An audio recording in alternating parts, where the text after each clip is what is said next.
Welcome to Crazy Shit in Real Estate, a weekly podcast where I walk you through some of the wildest, most unbelievable stories you'll hear from the world of real estate. If you like real estate and you love crazy, this is the podcast for you.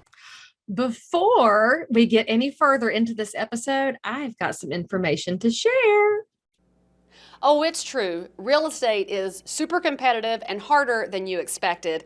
That's why I created Leigh Brown University. It's everything you need to take you from point A to point whatever your goal is. You could be new to the business or a seasoned vet. I'll help you break through to the next level so that your professional life can look exactly like you desire. Enroll in Leigh Brown University today. I'll help you get there. Tell us again the story of how you first became that roommate mindset of expanding the cash flow in a house. Was that because you had that living experience in the Bay Area? Is that where it came from? And did somebody tell you about it, or did you hatch the plan? Yeah, my initial purchase was, 2008 was just like a single family.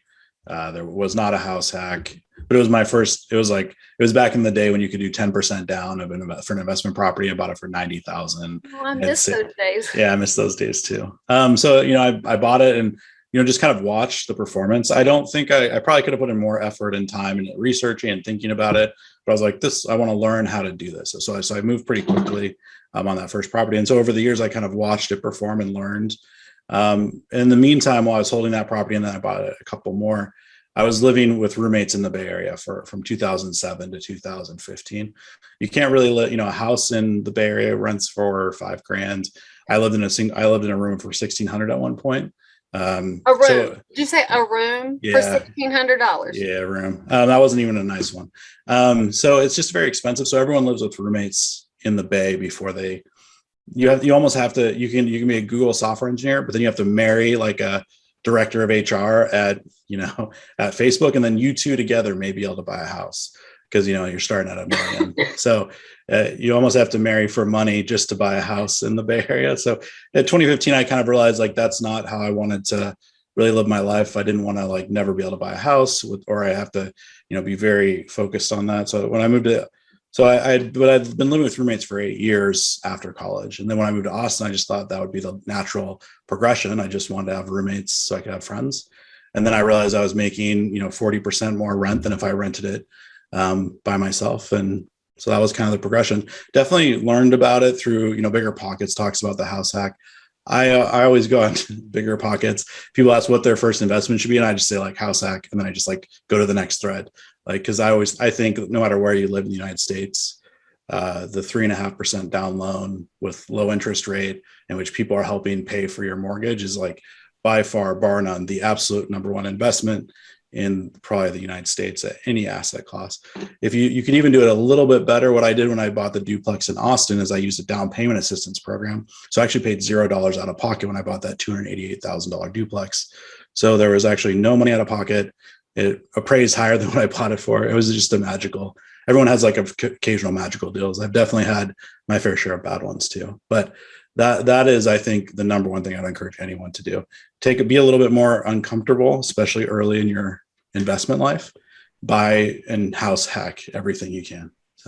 Well, and it's such an underutilized tool, and the duplex is your original house hack, right? So that's always been eligible for FHA financing, which is your credit score can be one click below perfect, and you've got a little bit less down payment.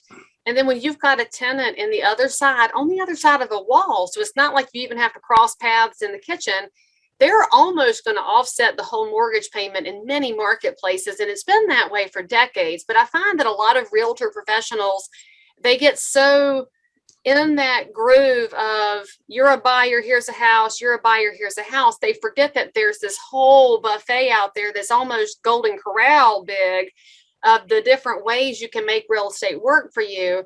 And once your eyes are open to that, it's hard to go back. So I got to ask you, was it hard for you to ever buy a single family house for you to live in with no roommates because you were so used to cash flow? Was that a transition period, or did you fall in love? I haven't made that transition. I haven't made that transition. I'm living in one of our Coliving properties that I bought today.